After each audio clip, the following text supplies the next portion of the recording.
Sunday എല്ലാവരും ഒന്ന് വിചാരിക്കില്ലേ കാലത്ത് എന്തെങ്കിലും സ്പെഷ്യലായിട്ട് ഞാൻ ഉണ്ടാക്കണം എന്നല്ലേ. അങ്ങനെ സ്പെഷ്യലായിട്ടുള്ള ഐറ്റമാണ് കേട്ടോ. അപ്പോൾ എല്ലാവരും സേവ് ചെയ്ത് വെച്ചാൽ വളരെ എളുപ്പത്തിൽ തന്നെ നമുക്ക് ചെയ്യാൻ പറ്റുന്നതാണ്. ഏകദേശം ഒരു അരമണിക്കൂർ മതി കേട്ടോ. അതോടുകൂടി വെജിറ്റബിൾ സ്റ്റൂ ആണ് ഉണ്ടാക്കുന്നത് കേട്ടോ. അപ്പോൾ അതിന് വേണ്ടി ഫ്രിഡ്ജിലുള്ള കുറച്ച് വെജിറ്റബിൾസ് ഒക്കെ അതേപോലെ കട്ട് ചെയ്ത് വെച്ചിട്ടുണ്ട്. ഇതാണ് ഗ്രീൻ പീസ് വേവിച്ച് വെച്ചിട്ടുണ്ട് കേട്ടോ. ഇത് ബ്രോക്കോളിയാണ്. അപ്പോൾ അതൊന്ന് നമുക്ക് ചെറുതായിട്ടൊന്ന് ഷാലോ ഫ്രൈ എടുത്തെടുക്കേണ്ടി വരും. ബാക്കിയെല്ലാം തന്നെ കുക്കറിൽ തന്നെ വേവിച്ചെടുക്കാനാണ് കേട്ടോ. അപ്പോൾ ഇതൊന്ന് ഒരല്പം ഉപ്പിട്ടതിന് ശേഷം നമുക്കിതൊന്ന് ഷാലോ ഫ്രൈ ചെയ്തെടുക്കാം. ഇത് ഏകദേശം ഒരു 3/4 വേവ് ആവണ വരെ ഒന്നായിക്കോട്ടെ.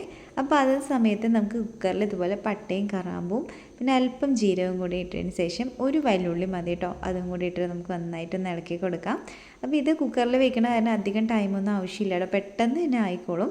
അപ്പോൾ 3 പച്ചമുളകും കൂടെ ഇട്ടിട്ടുണ്ട്.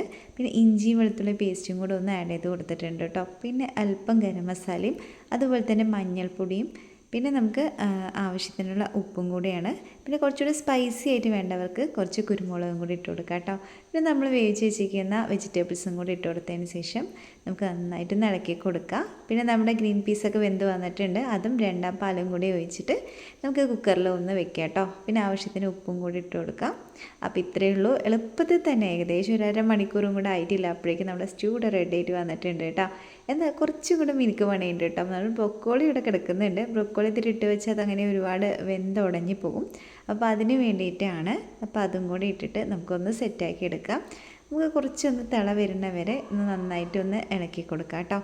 അപ്പോൾ ഇതൊക്കെ ഒന്ന് സെറ്റായി വന്നതിന് ശേഷം നമ്മൾ മാറ്റി വെച്ചിരിക്കുന്ന 1 പാലും കൂടെ ഒഴിച്ചതിന് ശേഷം നമുക്ക് ഗ്യാസ് ഓഫ് ചെയ്യാം. അപ്പോൾ അത്രയേ ഉള്ളൂ. നമ്മുടെ വെജിറ്റബിൾ സ്റ്റൂ റെഡി ആയിട്ട് വന്നിട്ടുണ്ട്. അപ്പോൾ ഇതിന് അടിപൊളി കോമ്പിനേഷനായിട്ട് വേറെ ഒന്നും വേണ്ടല്ലേ. നമുക്ക് അതിന് വേണ്ടി പാലപ്പമാണ് കേട്ടോ. അപ്പോൾ ഞാൻ രാത്രി ഉണ്ടാക്കി റെഡിയാക്കി വെച്ചാണ്.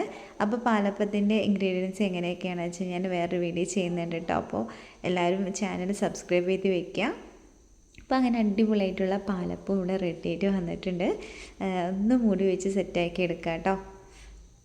അപ്പോൾ ഇത്രയേ ഉള്ളൂ. അപ്പോൾ നമ്മൾ രാവിലെയൊക്കെ നമ്മൾ സ്പെഷ്യലായിട്ട് എന്തെങ്കിലുമൊക്കെ റെഡിയാക്കണം എന്ന് നമുക്ക് ഒരു മൂടുള്ള ടൈമിൽ ഇതുപോലെയൊക്കെ ഒന്ന് ചെയ്ത് വയ്ക്കുക. അപ്പോൾ അതുകൊണ്ട് ഈ വീഡിയോ എല്ലാവരും സേവ് ചെയ്ത് വയ്ക്കുക കേട്ടോ. അപ്പോൾ എല്ലാവർക്കും ഒരു ചേഞ്ച് വേണമെന്ന് ആഗ്രഹിക്കുമ്പോൾ ഒന്നെടുത്ത് കണ്ട് ഇതേപോലെ ഒന്ന് ട്രൈ ചെയ്ത് നോക്കുക. നല്ല അടിപൊളി ടേസ്റ്റിയാണ്. ആ പാലപ്പവും അതേപോലെ തന്നെ ആ സ്റ്റൂവും കൂടെ കഴിക്കാൻ വേണ്ടി നല്ല അടിപൊളി ടേസ്റ്റ് തന്നെയാണ് കേട്ടോ. അപ്പോൾ എല്ലാവരും മസ്റ്റായിട്ടും ട്രൈ ചെയ്ത് നോക്കണം. അപ്പോൾ എൻ്റെ ചാനൽ ആദ്യമായിട്ട് കാണുന്നവരാണ് വെച്ചാൽ സബ്സ്ക്രൈബ് ചെയ്യാനും സപ്പോർട്ട് ചെയ്യാനൊക്കെ ഒന്നും മറക്കരുത് കേട്ടോ.